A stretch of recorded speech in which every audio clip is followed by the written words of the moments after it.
नमस्कार दोस्तों, मेरा नाम है शिवम और आप देख रहे हैं सुदर्शन न्यूज़। हमारे साथ आज एक राष्ट्रवादी रैपर मौजूद हैं जो रिलीजियस रैप भी करते हैं, साथ के साथ राष्ट्रवाद पे भी अच्छा लिखते हैं।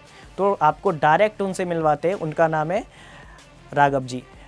राघव जी, बहुत बहुत स्वागत है आपका सुदर्शन स्टूडियो में। राघव जी, मैं आपसे जानना चाहता हूँ कि रैप का जो फील्ड है, जहाँ तक हमने रैपर्स को देखा है, उनकी जो लाइफ है शुरुआत की बहुत स्ट्रगल भरी रहती है। तो वो जो स्ट्रगल जो रहता है, उसके बावजूद आपने इस फील्ड को क्यों चुना? और रैप में मेरी रुचि तो बचपन से ही है और मैं बादशाह सर का काफ़ी बड़ा फ़ैन हूँ। और मेरे मन में आया कि मैं रैप से शुरुआत करता हूँ, तो मैंने ये रैप लिखा है। और मेरे पास मैंने लिखा तो और भी बहुत कुछ है, लेकिन मेरा ये रैप सॉन्ग है, ये वायरल हो गया है। तो रैप में मेरी काफ़ी रुचि है और बचपन से ही रुचि है।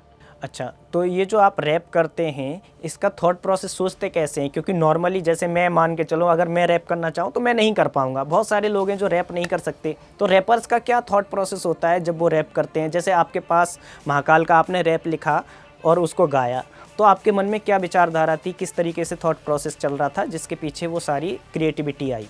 एक्चुअली जो रैप होता है वो किसी न किसी की कहानी या कोई अपना स्ट्रगल पॉइंट या कोई वर्तमान में या पहले घटी हुई कोई घटना जिससे आप वाकिफ़ होते हैं, उसके बारे में लिखना ही रैप है मेरे हिसाब से। और मैंने महाकाल के लिए जो रैप लिखा है वो महाकाल से संबंधित है। और महाकाल ने का जो अपना निजी उनकी जो कहानी है, जो शुरुआत से हम उनके, बस वही रैप मैंने लिखा है। ठीक है, हम चाहेंगे महाकाल की कृपा ऐसे ही आप पे बनी रहे। आगे मैं ये जानना चाहता हूँ कि ये जो अभी बॉयकॉट ट्रेंड चल रहा है, जैसे बॉयकॉट पठान का ट्रेंड चल रहा है, और भी मूवियाँ जो बॉलीवुड की बॉयकॉट होती हैं, है ना, उस पे आप क्या कहना चाहेंगे? ये जो पठान का जो बॉयकॉट ट्रेंड चल रहा है, मैं तो यही कहूँगा कि सपोज कीजिए कि कल्पना कीजिए आपने ये सूट लिया है और ये सूट आप तक पहुँचने से पहले काफ़ी इसके पीछे क्रिएटर रहे होंगे। और पहले ये रेशम से धागा बनाया गया होगा, धागे से कपड़ा बनाया गया होगा और कपड़े से फिर वो सिला गया होगा। इसके बाद सूट आपके पास पहुंचा। और अगर इसमें एक कांटा लगा दिया जाए तो शायद मेरे लिए, आपके लिए ये कोई महत्व नहीं होगा। हाँ, वो इसी तरह फिल्म बनने से पहले उसकी स्क्रिप्ट लिखी जाती है, उसमें कोई डायरेक्ट करता है, कोई प्रोड्यूस करता है, अभिनेता होते हैं, अभिनेत्रियाँ होती हैं, कैमरामैन होते हैं, कई साइड रोल भी होते हैं और बड़े बजट में फ़िल्म तैयार होती है।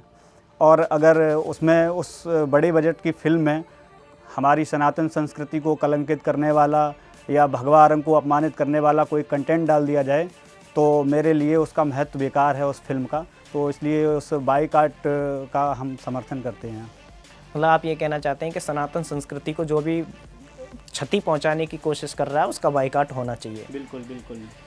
ठीक है। और फिल्म का नाम पठान है, तो थोड़ा मैं पठान के बारे में भी बता दूं कि मैंने फ़िल्म तो नहीं देखी है, लेकिन डेफिनेटली इस फिल्म में पठानों को वीर और ऐसा कुछ दर्शाया गया होगा। तो मैं तो पठान के बारे में यही कहूँगा। तो मैं यही कहना चाहूँगा, कुछ पठान तो रोहिंग्या बनकर आए, भगवा वाले हिंदुस्तान में कुछ तो आटा मांग रहे हैं, लाइन लगाकर पाकिस्तान में। और देश की शान तिरंगा है जिसमें भगवा सबसे ऊपर रहता है। उगता हुआ सूरज भी सुबह सुबह खुद को भगवा कहता है। भगवे का जलवा कायम है, न कोई कमी है इसकी शान में। और पठान तो हमने देख लिए अभी अभी अफ़गानिस्तान में। अच्छा, आपका कोई ऐसा पसंदीदा रैप हो जो आप हमें सुनाना चाहें? पसंदीदा रैप तो मेरे बहुत सारे हैं। और अभी एक रफ्तार सर का, शायद रफ्तार सर ने ही गाया था, वो बजरंगबली का रैप था जो हनुमान चालीसा को उन्होंने रैप में कन्वर्ट किया था। जय हनुमान ज्ञान गुण सागर वाला, वो मेरा सबसे पसंदीदा रैप वही है।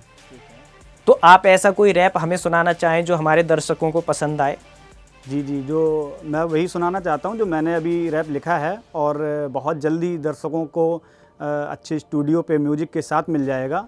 तो आप अगर परमिशन दें तो मैं वही सुना दूँ। बिल्कुल परमिशन है, सुनाइए ना, इसीलिए तो मैं बोल रहा हूँ। जी। महायोगी महादेव काशी के वासी, वो ही शिव और वो ही कैलासी, गंगाधारी जटाधारी त्रिपुरारी, मंगलकारी भोला भंडारी, भुजंगों को अपने गले से लगाते, चंदा मामा को सिर पे सजाते, रखते त्रिशूल ऐसा डमरू बजाते कि भक्त उनकी भक्ति में पागल हो जाते। फिर बम भोले ही गाते, बम भोले ही गाते, बम भोले ही गाते, बम भोले ही गाते। इस प्रकार है, काफ़ी लंबा है। बहुत अच्छा आपने सुनाया। अच्छा, आगे आपके क्या क्या प्रोजेक्ट हैं, क्या क्या आपने सोचा है? और वैसे तो कोई अपनी जर्नी के बारे में मालूम भी नहीं होता कहाँ तक जाएगा, लेकिन हम फिर भी आपसे जानना चाहेंगे कि आप और क्या क्या प्रोजेक्ट पे काम कर रहे हैं, क्या क्या आगे करना चाहते हैं? एक्चुअली पहले तो ये मेरा जो रैप सॉन्ग है, मैं इसी के लिए थोड़ी मेहनत कर रहा हूँ कि, और सोच रहा हूँ कि ये रैप सॉन्ग मैं किसी बड़े रैपर के साथ, वैसे तो मैं बादशाह सर का फ़ैन हूँ, किसी बादशाह सर के साथ, ऐसे ही किसी व्यक्ति के साथ मेरा रैप सॉन्ग बड़े स्टूडियो पे आए। और इसके बाद मैं कपिल शर्मा शो के लिए भी कंटेंट लिखना चाहता हूँ। कपिल शर्मा का भी मैं बहुत बड़ा फ़ैन हूँ। आपके जितने भी रैप और फ्यूचर प्रोजेक्ट हैं उनके लिए आपको बहुत बहुत शुभकामनाएं। हमारे ऑडियंस के लिए आप अगर कुछ कहना चाहते हैं तो वो क्या मैसेज देना चाहेंगे? हम सबसे पहले ऑडियंस का धन्यवाद करना चाहेंगे, जिन लोगों ने अपने सोशल मीडिया के अलग अलग प्लेटफॉर्म से मेरा वीडियो वायरल किया है, मेरा वीडियो शेयर किया है, उनको हम तहे दिल से धन्यवाद देना चाहते हैं। चलिए राघव जी, स्टूडियो में आने के लिए आपका बहुत बहुत धन्यवाद। जय हिंद, मिलते हैं आपको अगली वीडियो।